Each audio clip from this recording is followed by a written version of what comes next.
Hello everybody. A few days ago on Facebook, I'm always on Facebook, posting this and that, whatnot, mostly fossils, and a guy responded about I should do what kind of tools I use and that sort of thing. And so here's a video which I actually had fun making about the tools I use, the glues, the putties, brushes, you name it, all kinds of stuff. So I felt that I breezed through this, but I'm pretty sure you'll at least get a good idea of things I use and what they're for and whatnot. And I hope you enjoy this video. So till later. Roll one, scene one, take one.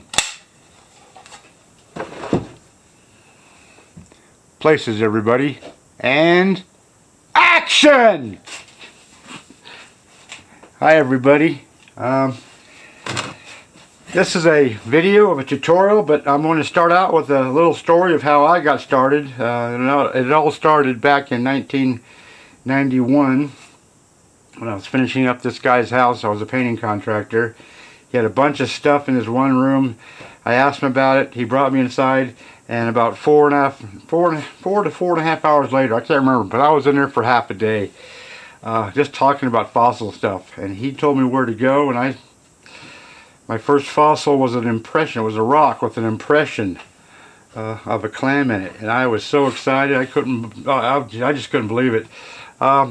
There was fossils where I lived. Anyways, I was hooked, and it just took off from there. So I started going fossil hunting as often as I possibly could, and I had no tools in those days. So my very first prepping tool was one of the wife's steak knives. I probably ruined 2 or 3 or 4 steak knives before I actually started getting to chisels.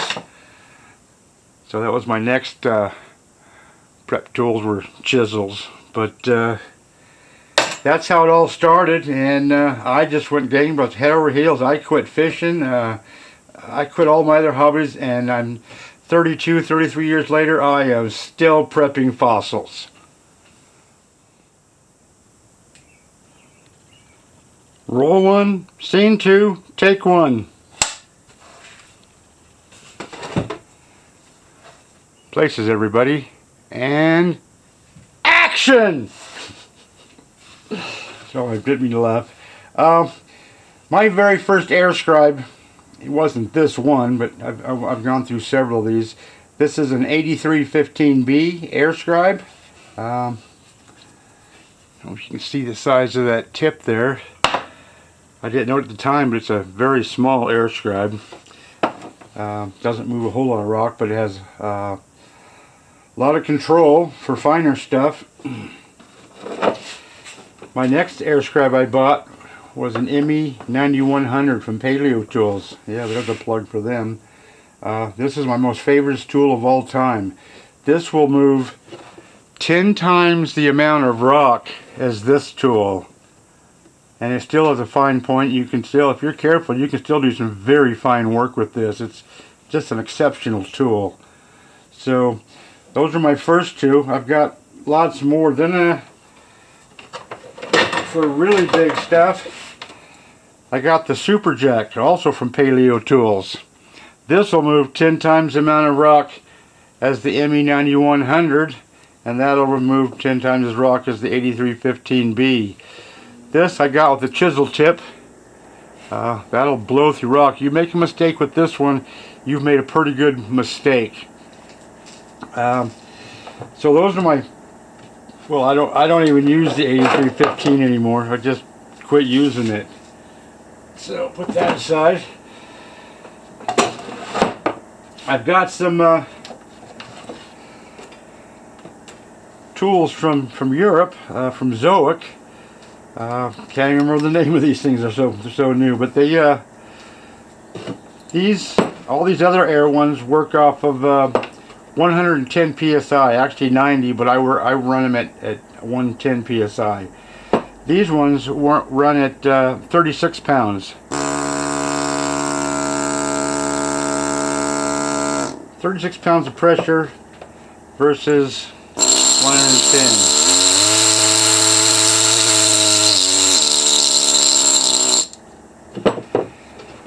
This also, this little one, you can see the tip size difference. It's kind of basically like the difference between, that's kind of the same tool, and this is like the 8315B, but this will do even finer work. And you'll see here, listen to this. You got something small and teeny tiny to work with on, whether it's a fish tooth or I don't know, whatever. This is the tool you want. This is a pretty good tool. These are kind of the same, except this one really bounces a lot, so I don't like that one. In fact, I'll even show you this. I've been prepping this crab with this tool, and I think I'm going to stop because I just keep hitting it, dinging it. You're just doing amateur stuff. I'm just beating the crap out of this crab. So I'm going to put this aside and finish it with my ME 9100, which is actually in the shop. This is one, but I don't remember if this one works or not. I've got to work on that one. There's lots of different air scribes, just gobs of air scribes, and they're not cheap. Took me probably 3 or 4 years to go from the 8315B, that really small one, to this one. I had a family at the time, and I didn't have much money, but I did what I could, and off I went. But air scribes are probably the most important tool when it comes to prepping fossils, because they remove rock. Of course, so does air abrasive, but air abrasive is totally different, and we'll get into that in a little bit later. But those are air scribes.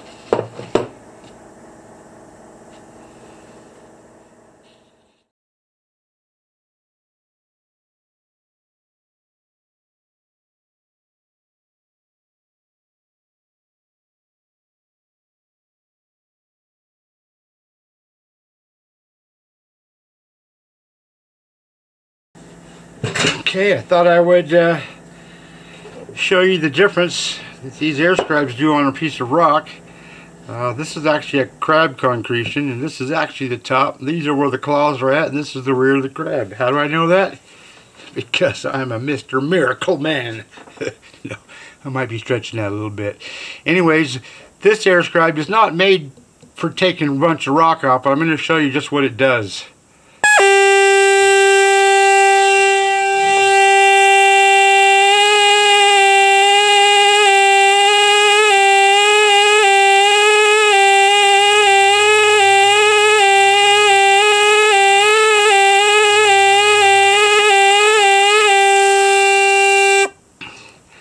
It takes off little tiny bits of rock at a time. This is actually called the Velociraptor by Zoic. Beautiful tool. I really like this tool for really fine stuff. This is the T-Rex. I don't have my my ME 9100 out of the shop, which is perfect for this type of crab, at least for the finish work, I think. This is for removing rock.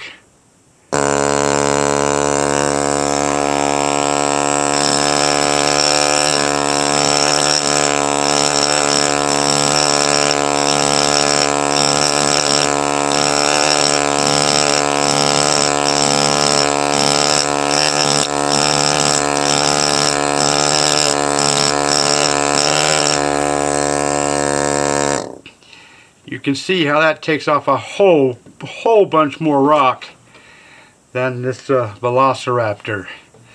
But that's what it's designed to do. These two also work on 36 pounds of pressure. And then I have one of my favorite tools, Super Jack. I gotta refile this chisel bit, but this also works on 110 psi, pounds of pressure per square inch.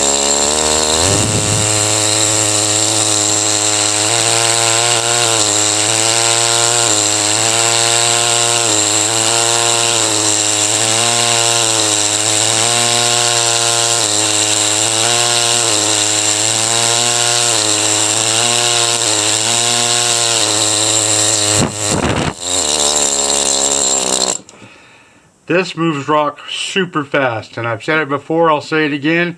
You make a mistake with this, it could be a freaking disaster. So you got to be careful. I've also got another air scribe coming called the Bronto, and it's supposed to be equivalent to this, so I'll see. But the thing is about the Bronto, between that and this one, is that the Bronto also is 36 pounds of pressure, or 2.5 bars, whatever you want to call it. Anyways, that's the difference between air scribes. If you have the right air scribe, you know what to do, or at least a good idea what to do, you can prep almost anything.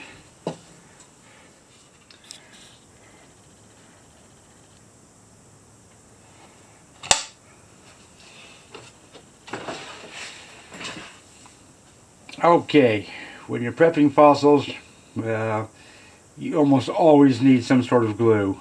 Not all fossils, but most, and some more than others. It's just part of the game.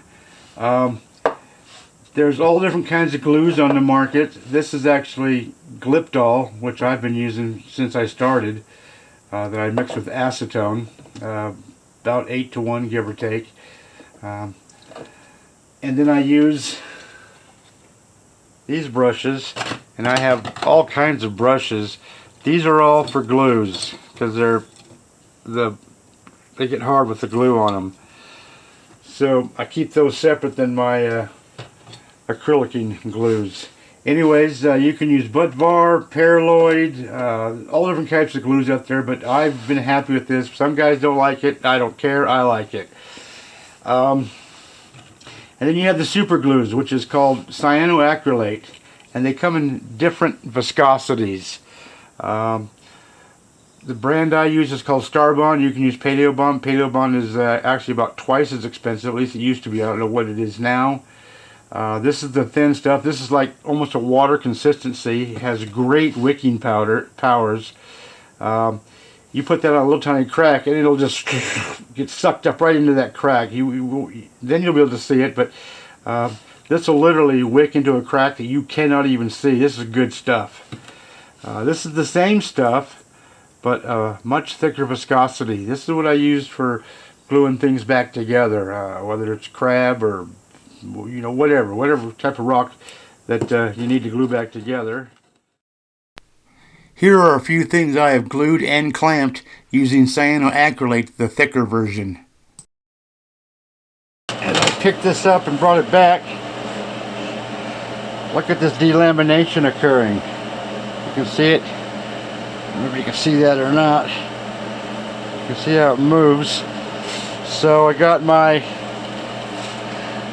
cyanoacrylate, the thin set stuff. I'm going to put that in there. And then going to clamp it, let that sit for 24 hours. That only took a few minutes. You can see it's just a hairline crack now.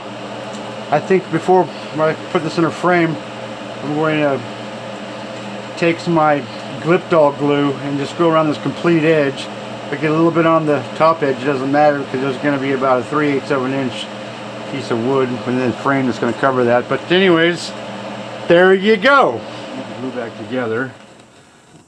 And the accelerator, you got to be careful of, because it will turn certain things green. Yeah, it's bizarre, but it does. It happens.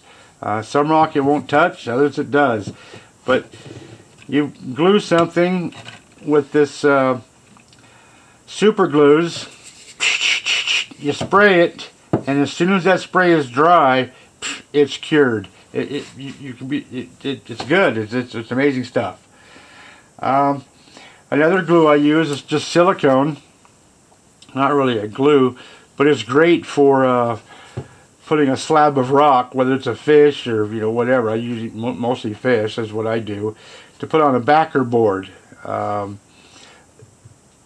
It has to be good solid rock, though. It can't be that split fish layers from the Green River Formation. It'll just come off, and it just doesn't work very well. It has to be good solid rock. Either that or stabilize your rock and then glue it on. Okay, whole bunch of silicone squirted onto the rock or the backing board, whatever you want to call it. And to position this into place, stabilize the rock and then glue it on. But those are basically the glues that I use. And when I glue this, and I use a, I'll put my glue in this little cup. Boy, I've had that cup for shot glass for, oh, geez, probably 20 some years.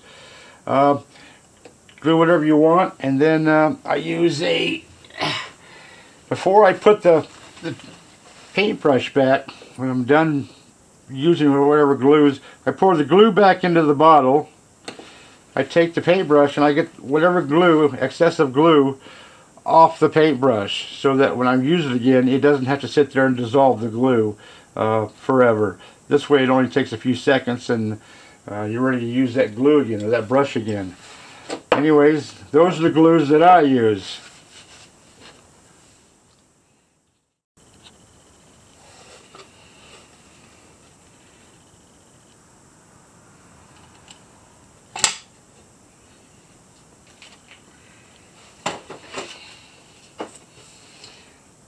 Okay, two-part epoxy putty is where you take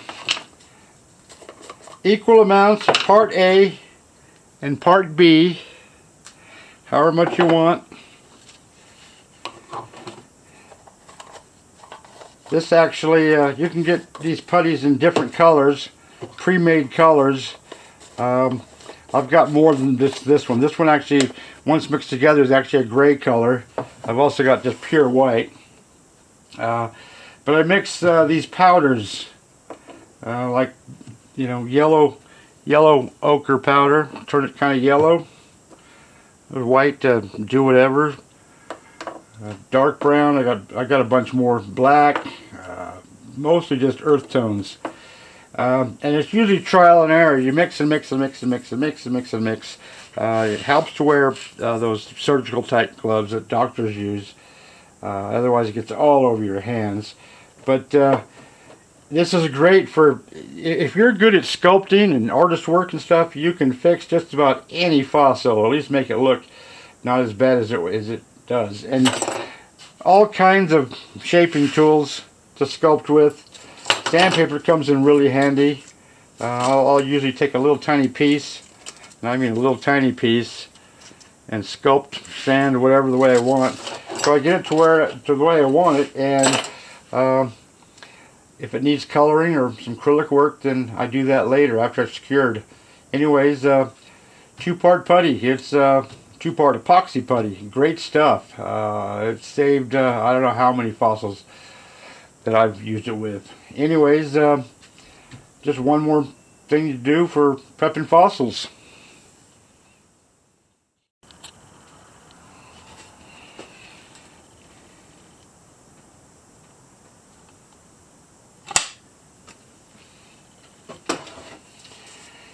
Those are my basic acrylics that I use, mostly earth tones. I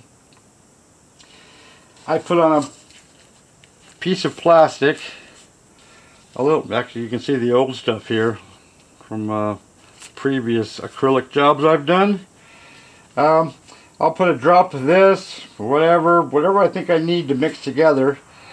I usually use some very small brushes, but I've got, here I'll show you what I've got here. I've got just gobs and gobs of brushes. Any type of brush I could possibly need, I've got. Nice to have, but you don't really need all that stuff. What I'll do is I'll take some water, put a couple drops of water on here, let's say I got 3 different colors. I'll mix and match and whatever, and try to figure out the best color, or try to mix out the best color that I can for the job that I need it for. I never ever use these straight. They're always mixed with water. I will never ever use those the way they are. Way too thick. Basically I turn them into a tea. Water, just a watered down color is all it is. And then apply it sometimes once, twice, thrice, 4 times, 5 times, whatever it takes, whatever I think it needs to do the job, or hopefully do the job and make it look pretty good. I can usually do a pretty good job. I got some acrylics here, I'll tell you why. Little tiny art brushes, plastic bag for a painter's palette, a little dauber, glass of water or a cup, dish of water. All this stuff for the scales are rotted away or whatever. Takes away from the eye, so I'm not going to paint it, but I'm going to make a stain out of probably this burnt umber. And just apply it to these areas there, just to kind of hide that. You know.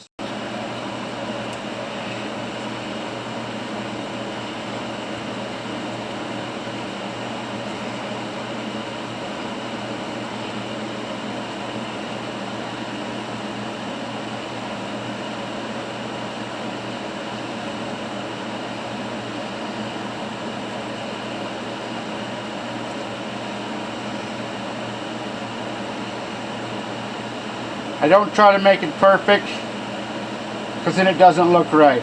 And of course it doesn't look right at the moment because it's not dry, but once it's a little bit dry, it's going to look a little nicer. But that takes away that brightness.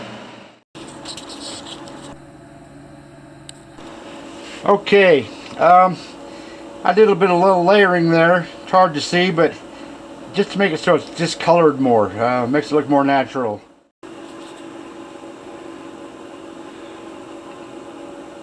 Okay, rock has been cleaned, all the little fish have been sauced up. This big monster fish, or what's left of it, it's a shame that tail's there, but the way it goes, that absolutely soaked up tons of glue. I'm absolutely amazed, and now it's in pretty good shape. That's going to hold together, so I'm quite happy. And as you can see now, this spot, which would have been quite white, is now kind of blends in with the fish. So a lot of people say don't use acrylics on fossils, but bam, there you go. That's how freaking nice it can be. Anyways, those are the acrylics. If you're good at artist work, then this is right up your alley. Let's do that again. Besides the main tools and stuff, there's a bunch of odds and ends that I also use, such as scrub brushes, toothbrush for scrubbing. I've got a bunch more of different types of scrub things. I use scouring pads. This was a full sheet. I just cut them to what I want. And then there's odds and ends such as files to keep your tips sharp.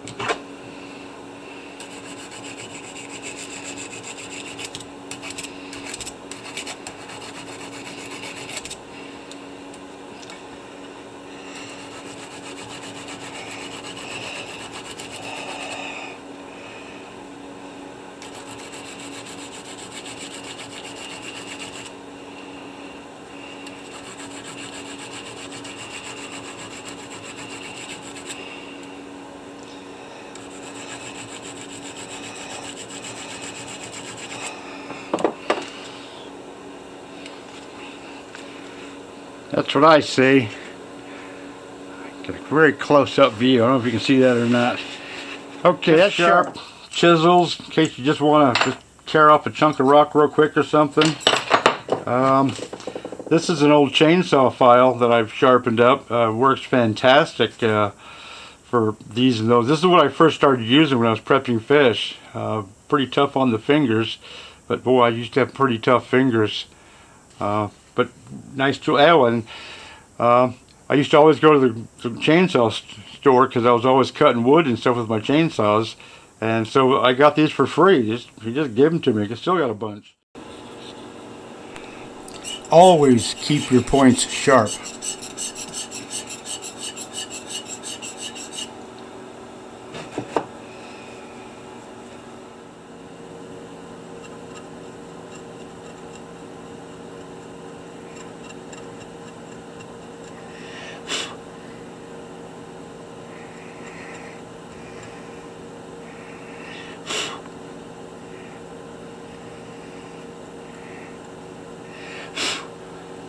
Still got a bunch.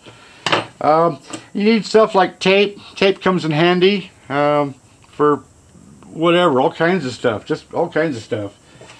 And then I've used epoxy resin for theses and thoses. Usually I'm putting hangers on the back of fish, or Z-bar, whatever you call it, French cleats, with a bunch of cups with the measuring thing, so I can, because you want equal parts of part A and part B of the epoxy resin. Mix it up, apply it to what you want. 24 hours later, it's it's pretty durable stuff. I figured since I was gonna put a French cleat on this one with my two-part stuff here, epoxy resin, I might as well look around and see what else I can find. I found this rock I'm going to hang, and these two little rocks I'm going to hang. These are little tiny plate hangers I use. They're kind of rough on one side, pretty plastic on this side. It wouldn't stick to this side very at all. And this may be pushing it for weight for a plate hanger, but I'm going to see what happens. Anyways, I got some resin epoxy to mix. And here we are the next morning, and used Mama's little pill bottles for weights. So that's on there. That's not going nowhere. That'll easily hang that little cute little Diplomistus dentatus. And then take that pill bottle off, or vitamins, or whatever it's called. That's not going anywhere. Uh-oh, that's crooked. That's always something. This should be alright though. That's a very common fish called a nidea. Green member formation, but extremely nice detail. Extremely nice little tiny fish. And then crab concretions that once I prep those out, I won't be able to use those for my little holder downers anymore. That'll be a sad day and a happy day all at the same time. So that's not going anywhere.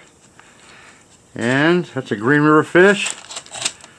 Whoa, look at that. Ferriotis. Not a very big one, but a very nice one. That's one of the first ones I ever found too, I think. Found so many fish over the years. And then this guy, which has got all this started. Take these thingy boppers off. I'll have to clean up this tape stuff here, which actually yeah, it might be a little bit difficult. Anyways, that's gonna hang on the wall. Whoa, look at that cute little stingray. Or not really a stingray, but some sort of ray fish, guitar fish, something like that. Now I can put it on the wall, get it out of the garage.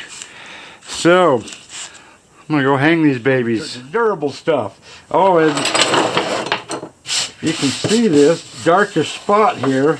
Every time I have leftover resin, I pour it onto my table here because it was wearing out. So, you know, waste not, want not. Anyways, all kinds of tools that you need. I got clamps. Oh boy, I got clamps that you can, all kinds. C-clamps of all different sizes. And these are even small ones. I've got, here, let me even show you if I can.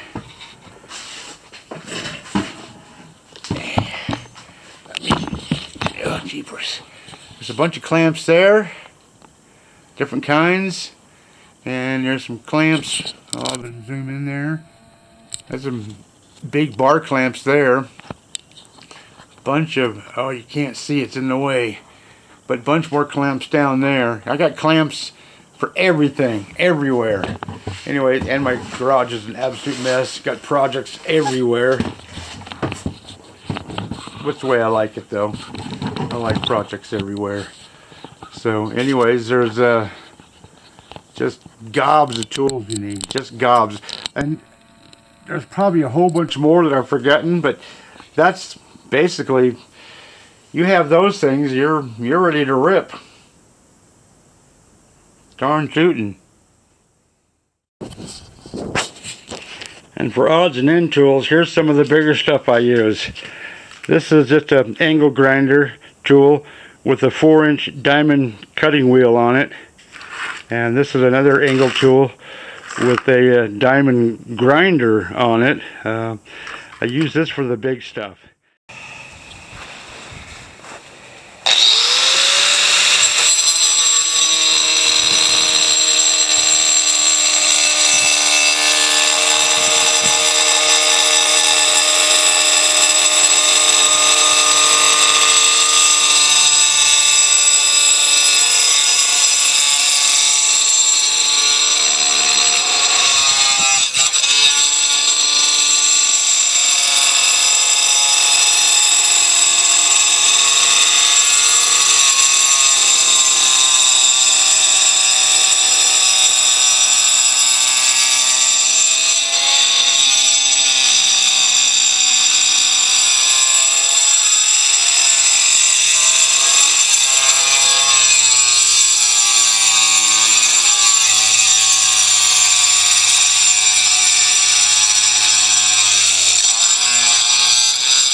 Action!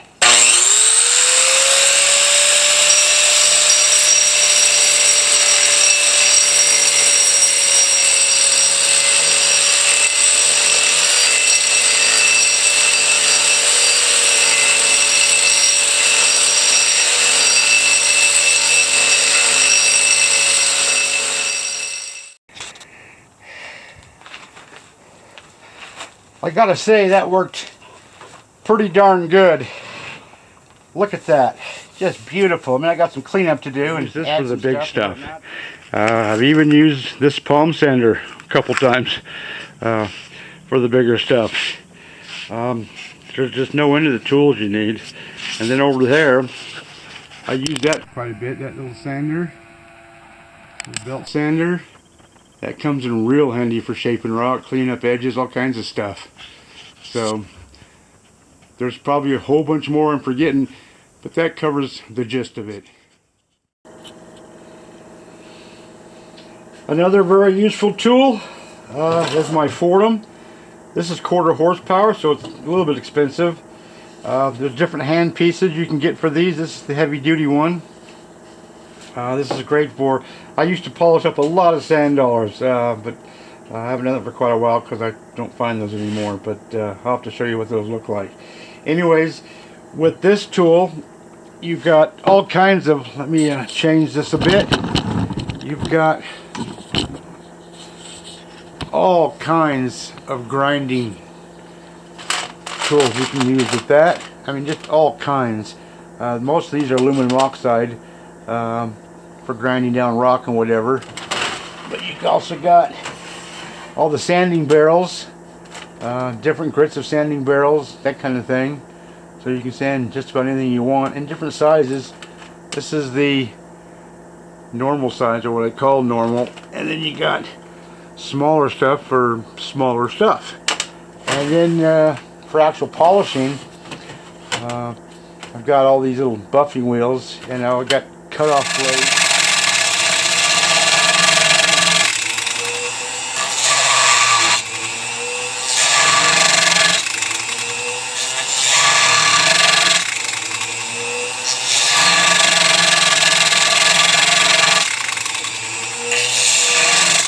I've got cut-off blades for it.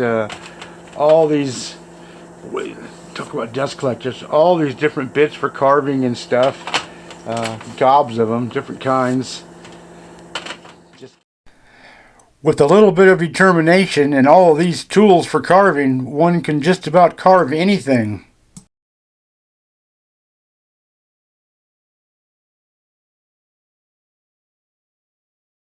Gobs of stuff.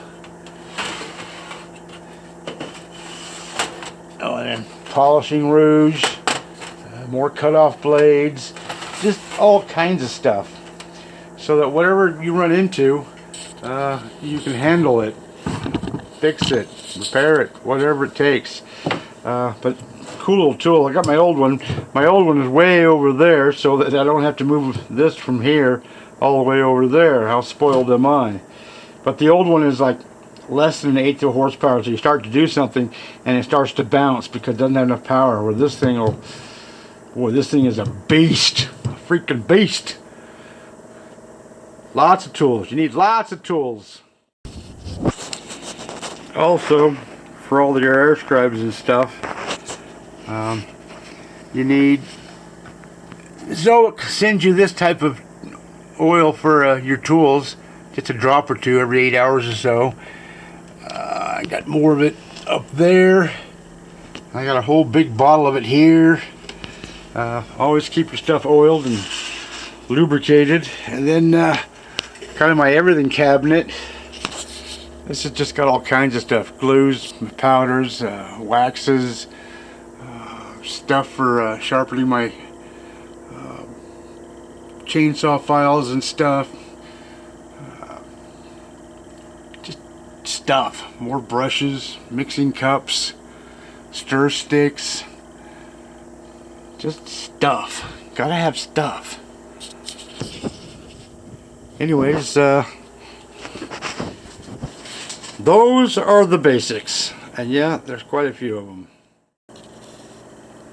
One last thing to show you here. This is my air scribe box, even though I don't keep air scribes in it, but yeah, also my dust collector. It has all kinds of tips for all different kinds of air scribes. Oh, and I forgot all about my air abrasive system. I'll have to show you that here in a minute. But a lot of tips for my air abrasive, tips for different types of air scribes, just stuff you gotta have. And of course, don't forget your extra O-rings. Gotta replace those once in a while. But you gotta have this stuff because one tip will break, it'll wear out, even though you can resharpen it. You gotta have extras. You gotta have stuff. Gotta have lots of stuff. Anyways, there's that. Let me get resituated. I'll show you my air abrasive system.